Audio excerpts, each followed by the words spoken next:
ጤና ይስጥልኝ። አሜሪካ ሆይ እጅሽ የማይገባው የት ይሆን? ይህ የብዙዎች ጥያቄ ቢሆን አያስገርምም። ምክንያቱም በታሪክ ዘመናት ሁሉ ጥቂት በማይባሉ ሀገራት መሃል ገብታ ብዙ ብላለች፣ ብዙ አድርጋለች። አሜሪካ በብዙዎቹ ኪሳራ ደርሶባት ያለ ስኬት ስትወጣ፣ በጥቂቶቹ ደግሞ ተሳክቶላት አትርፋለች። በቅርቡ በነሐሴ 15 2021 ታጣቂው ኃይል ታሊባን የአፍጋኒስታንን ከተማ ካቡልን ሲቆጣጠር በጦርነት አልሆንላት ያለችው አሜሪካ በድርድር ለዓመታት የቆየችበትን አፍጋኒስታንን ያለ ጠባቂ ለቃ ለመውጣት ተገዳለች። በነገራችን ላይ ይህች ሀገር እንዲህ ጣልቃ የምትገባው ለምንድን ነው ብላችሁ ትጠይቁ ይሆናል። እውነት ነው፣ ሁሉም እንደሚስማማው ይህች ሀገር አሜሪካ ጣልቃ የምትገባው የሆነ ጥቅም የምታገኝ ከሆነ ብቻ መሆኑ አሌ የማይባል ሀቅ ነው። በመሆኑም እኔ አውቅላችኋለሁ፣ እኔ ከሌለሁበት አይሳካላችሁም፣ እኔን ሳታማክሩ ይህን ወይም ያን እንዳትሞክሩት፣ ይህ ንብረት እኔ ካልገዛሁት፣ እኔ ካልባረኩት በቀር ማዕቀብ እጥላለሁ እና የመሳሰሉትን በማለትና በማስጠንቀቅ ነው የምትገባበት። ሌላውን ሁሉ ትተን የቅርብ ጊዜ ታሪክ የሆነውንና ዶናልድ ትራምፕ እኛ የሌለንበት እኛ ግማሹን ድርሻ ያልገዛነው ቲክቶክ አሜሪካ ውስጥ ይዘጋል በማለት ማገዳቸው፣ በኋላም ስምምነቱ ተፈጥሮ 50 በመቶን የገዙበትን ክንውን ታሪክ መዝገብ ላይ አስፍሮታል። ምንም እንኳን የወቅቱ መሪ ያለፉትን የዲሞክራቱን ገዢ ጆ ባይደንን በስድብ ያጥረግርጓቸው፣ ሁሌም ሰበብ እየፈለጉ ያበሻቅጧቸው እንጂ እሳቸውም ከስድብ ናዳ አልተረፉም። በዚህ የስልጣን ጊዜያቸው ደግሞ ከበፊቱ በከፋ ሁኔታ መጨረሻዬ ከሆነ አይቀር ሁሉም አይቅርብኝ ያሉ ይመስል ያልነኩት ሀገር፣ ያልዳሰሱት አጀንዳ፣ ያልተናገሩት ምንም ነገር ያለ አይመስልም። በነገራችን ላይ አሜሪካ ኃያልነቷን ተማምና ይህን ብታደርግ የሚያሳፍራት ምናልባት በሰሜን ቪየትናም ሽንፈቷን ተከናንባ የተመለሰችበት ከአውሮፓውያኑ የዘመን ቀመር ህዳር 1955 እስከ ሚያዝያ 30 1975 የተደረገው የ19 ዓመት ከ5 ወርና 29 ቀናት ጦርነት ነው።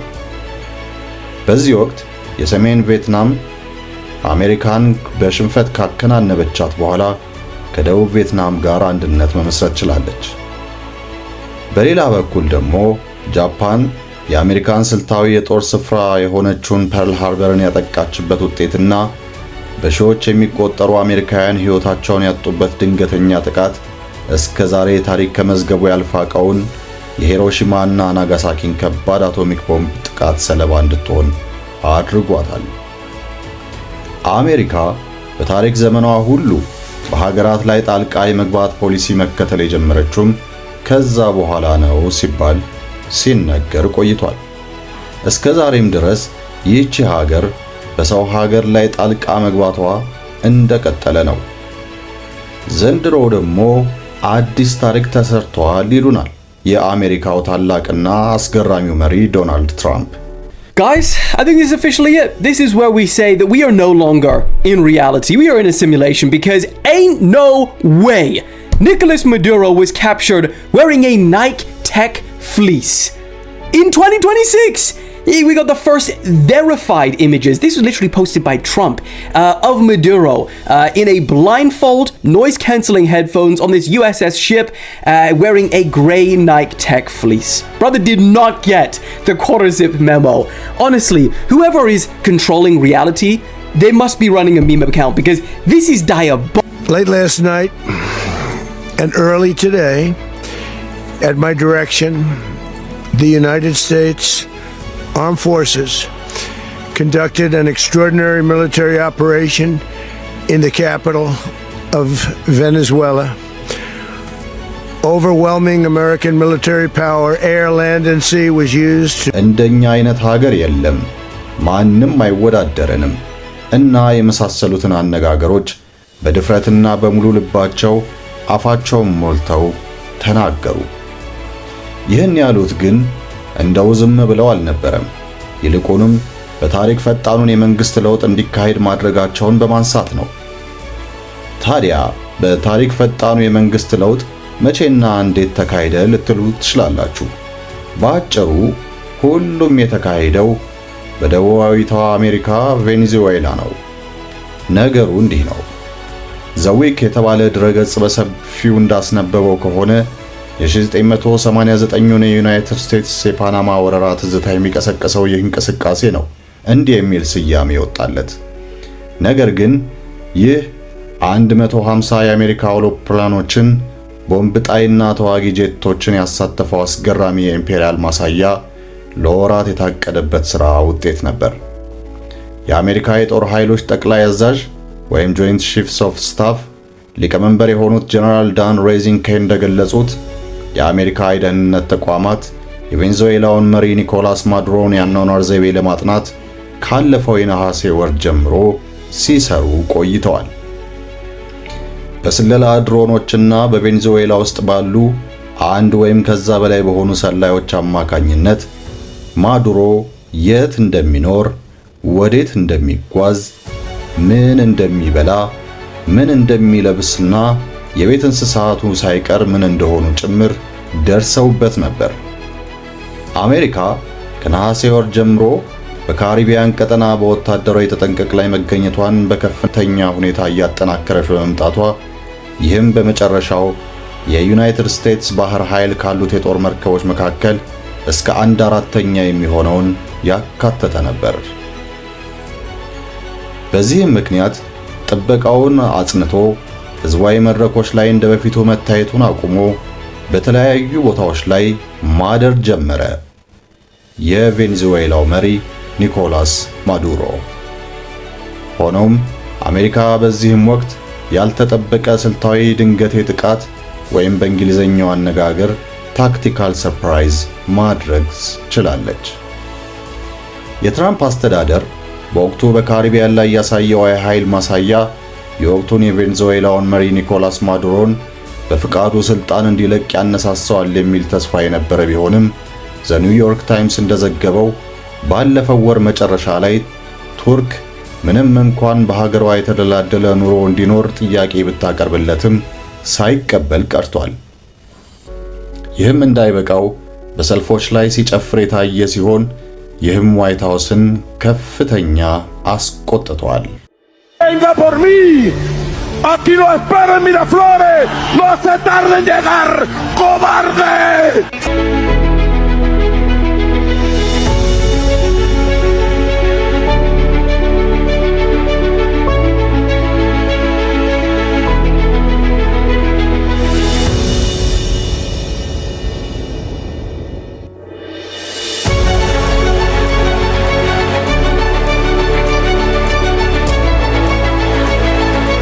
ታዲያም ይህን ቁጣ ተከትሎ የአሜሪካው ፕሬዝዳንት የሆኑት ዶናልድ ትራምፕ ኒኮላስ ማዱሮ የማይወጣው ፈተናና ውርደት ውስጥ የከተተውን ኦፕሬሽን አብሶሉት ሪዞልቭ እንዲቀጥል ቀጭን ትዕዛዝ ሰጡ።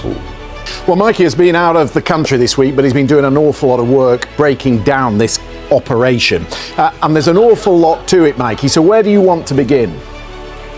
Christian, hi. Yeah, well, for me, there are three key elements. I'm going to call them phases, if you like. Phase 1 was the massive collation of intelligence. Phase 2 was all about... ቅዳሜ ጥር 3 2026 ከሌሊቱ 8 ሰዓት አካባቢ የአሜሪካ የጦር አውሮፕላኖች የላቲን አሜሪካዋን ሀገር የአየር መከላከያ ሲያወድሙ በተሰማው ከፍተኛ ፍንዳታ የዋና ከተማዋ ካራካስ ነዋሪዎች ድንገት ከእንቅልፋቸው ነቁ።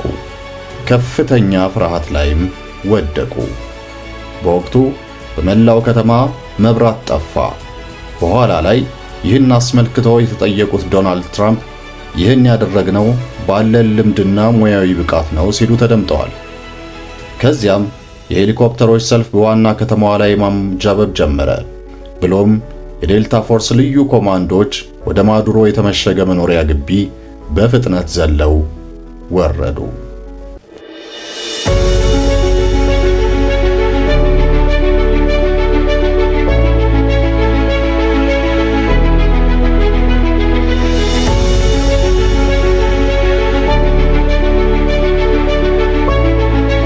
ኮማንዶዎቹ ግቢውን ሰብረው ሲገቡ ማዱሮ በወቅቱ ወደ ሴፍሩም ቢደርስም ትራምፕ እንዳሉት ከሆነ በጣም በፈጠነ ሁኔታ ድንገት ተከቦ ስለነበር የብረት በሩን ለመዝጋት እንኳን ጊዜ አልነበረውም።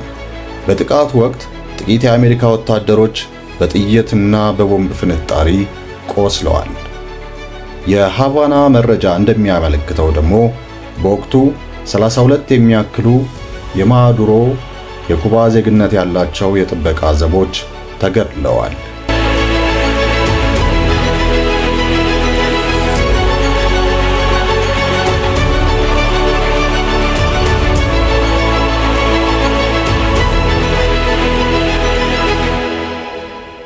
ቅዳሜ ከሌሊቱ 10 ሰዓት ከ20 አካባቢ ማዱሮና ባለቤታቸው ከተደበቁበት ተጎትተው ከወጡና ወደ ሄሊኮፕተር ከተጫኑ በኋላ ውቅያኖሱን አቋርጠው ዩኤስኤስ ኢዎጂማ ወደ ተባለች የጦር መርከብ ተወሰዱ።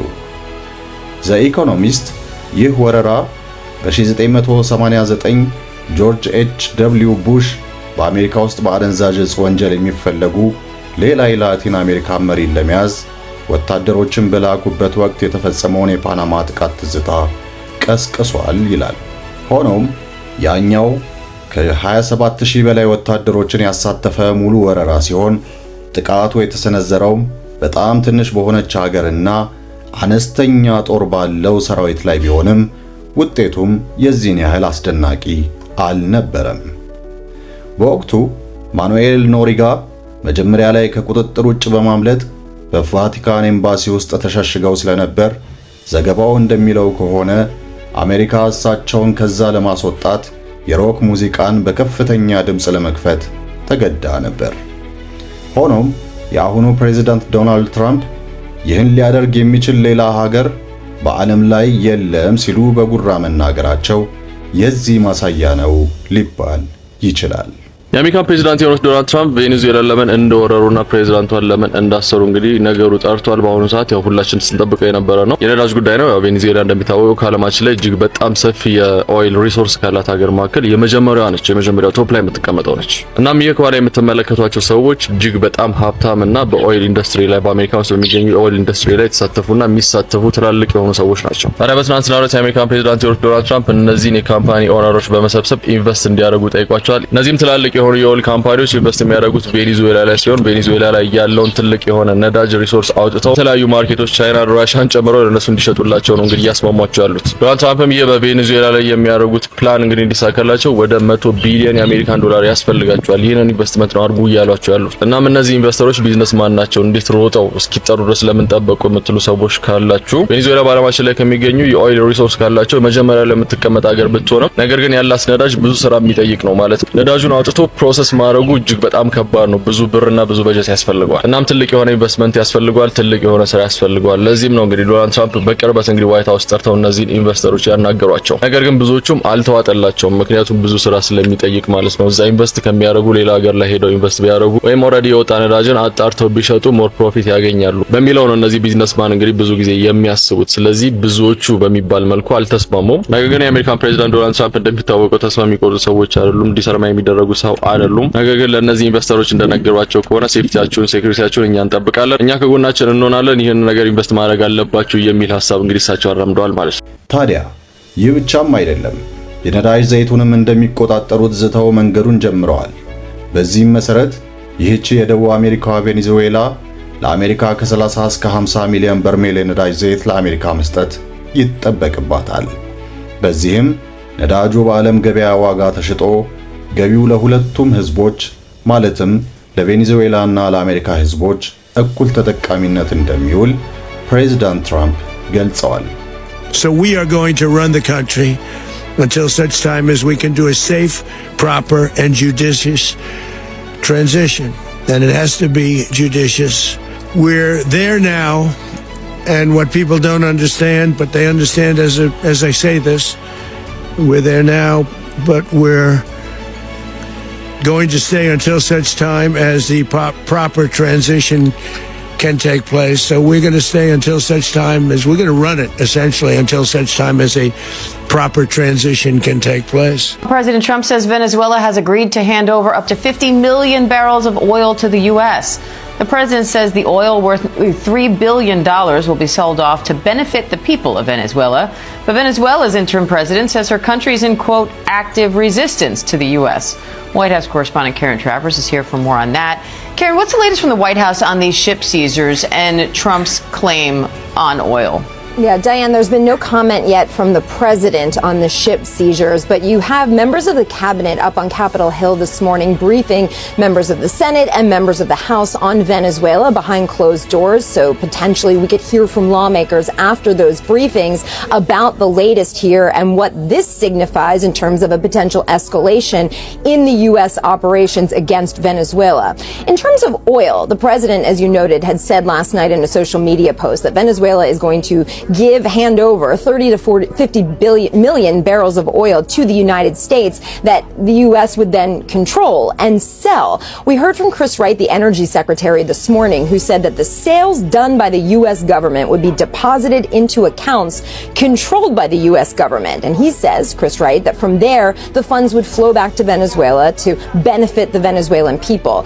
ከዚህች ሀገር የነዳጅ ዘይት ተጠቃሚ የሆነችውን ሀገር ኩባንም ጊዜው ከማለቁ በፊት ብትስማሚ ይሻልሻል፣ አለዚያ ስባሪ ሳንቲም አታገኝም በማለት በማስፈራሪያና በማስጠንቀቂያ መስጠታቸው በሰፊው የተነገረ የሚገኝበት ጊዜ ላይ እንገኛለን። ይህ ስምምነት ምን እንደሚያካትት ወደፊት የምንመለከተው ይሆናል። የቬኔዙዌላው መሪ ከስልጣን መወገድ ያስደሰታቸው የሀገሪቱ ነዋሪዎች በወቅቱ ጎዳና ላይ ወጥተው ደስታቸውን በአደባባይ ላይ ቢገልጹም ግን ይህ ደስታ የኋላ ኋላ ሊያስከፍላቸውና ደስታቸው ወደ ሐዘን ሊቀየር እንደሚችል የተናገሩት ጥቂቶች አይደሉም። ምክንያቱም ምንም ቢሆን የተደፈረችው ሀገራቸው ናትና። ታዲያ ተኝተው የማያድሩት ዶናልድ ትራምፕ በማዱሮ ብቻም አላበቁም። በምትካቸው በዚህ ሰዓት ቬኔዙዌላን እያስተዳደሩ የሚገኙትን ዴልሲ ሮድሪጌዝንም ከባድና ቀጥተኛ ማስጠንቀቂያ መስጠታቸውም ተሰምቷል። ከማዱሮ የከፋ ቅጣት ይጠብቅሻል ሲሉም ዝተዋል። ይህ አባባላቸው ዶናልድ ትራምፕ የማዱሮ ኦፕሬሽን መሳካት የልብ ልብ ሰጥቷቸዋል፣ ለዚህ ነው ሁሉም ላይ የዛቱ ያሉት የሚል አስተያየት ከየቦታው መጉረፍ የጀመረውም በፍጥነት ነበር። ከማዱሮ በኋላም ተረኛው መሪ የኮሎምቢያው የወቅቱ ገዢ ጉስታቮ ፔትሮ መሆናቸውን እኚሁ ታሪከኛው ዶናልድ ትራምፕ በግልጽ ተናግረዋል። ምንም እንኳን በመጀመሪያ ላይ የኮሎምቢያው መሪ ትራምፕን ምንም አታመጣም ብለው ቢናገሩም በኋላ በፍርሃት ተሽመድምደው ለሰላምና ንግግር ዝግጁ መሆናቸውን ገልጸዋል። በመጨረሻም የኮሎምቢያ ፕሬዝዳንት ፉከራ ተንፍሶ ራሳቸው ወደ አሜሪካ ሊያቀኑ መሆኑም ታውቋል። በትላንትናው ዕለት የኮሎምቢያ ፕሬዝዳንት ጉስታቮ ፔትሮ ጓደኛቸው ኒኮላስ ማዱሮ በአሜሪካ ስፔሻል ኦፕሬሽን በቁጥጥር ስር መዋሉን ተከትሎ ቀጣዩ የዴልታ ፎርስ ሚሽን በመሆናቸው እንደማይቀር የጠረጠሩት የቀድሞ ጉሪላ ፋይተር ጉስታቮ ፔትሮ በፈለከው ሰዓት ናና ሞክረኝ ወደ ሰገባ የመለስኩትን መሳሪያ አንስቼ እፋለምሃለሁ በማለት ዋሽንግተንን መፈታተናቸው የሚታወስ ሲሆን በዛሬው ዕለት እንቅልፍ በዓይናቸው ሳይዞር ያደሩት ፔትሮ ከዶናልድ ትራምፕ ጋር የስልክ ውይይት ያደረጉ ሲሆን በቀጣይ ጥቂት ቀናት ውስጥ ወደ ዋሽንግተን በረው ከዶናልድ ጄ ትራምፕ ጋር ፊት ለፊት ለመወያየት መስማማታቸውም ታውቋል። ይህ ደግሞ እየተነሳች ሀገራትን ለምታስፈራራው ኃያሏ አሜሪካ አንጀቷን የሚያርስ ዜና ሆኖ ተነግሯል። ታዲያ ለሰላም ዝግጁ ነኝ ያለችውን የዚህችን ሀገር ኮሎምቢያን መሪ ዶናልድ ትራምፕን በሀገራቸው ለመቀበል ሽር ጉዱን ተያይዘውታል። ከዶናልድ ትራምፕ አንጠልጥዬ ከሀገራቸው ወስዳቸዋለሁ ዛቻ የተነሳ ጎረቤት ሶማሊያም አንዳች ፍርሃትና ጥርጣሬ እንዳላት በቃል አቀባዩ በኩል ተናግራለች እየተባለም በሰፊው እየተነገረ ይገኛል። ሆኖም ግን የማያልቅባቸው እኚህ መሪ ትኩረታቸው ሌላ ከዚህ የተሻለ ብለው የሚያስቧቸው ሀገራት ላይ ነው። ለዛም ከባድ ዝግጅት እያደረጉ ነው። እነዚህ ሀገራት እነማን ይሆኑ? ዶናልድ ትራምፕም እንግዲህ ከዚህ በኋላ ይወስዱታል የሚባለው እርምጃ ያው እንደምታውቁት ግሪንላንድና ኢራን ነው። በዚህም ስብሰባ ላይ ሁለቱንም ሀገራት አስጠንቅቀዋል። ያው ግሪንላንድን የግሌ ነው ማድረገው እያሉ ነው። የምንመለስበት ጉዳይ ይሆናል። ለአሁኑ አበቃው።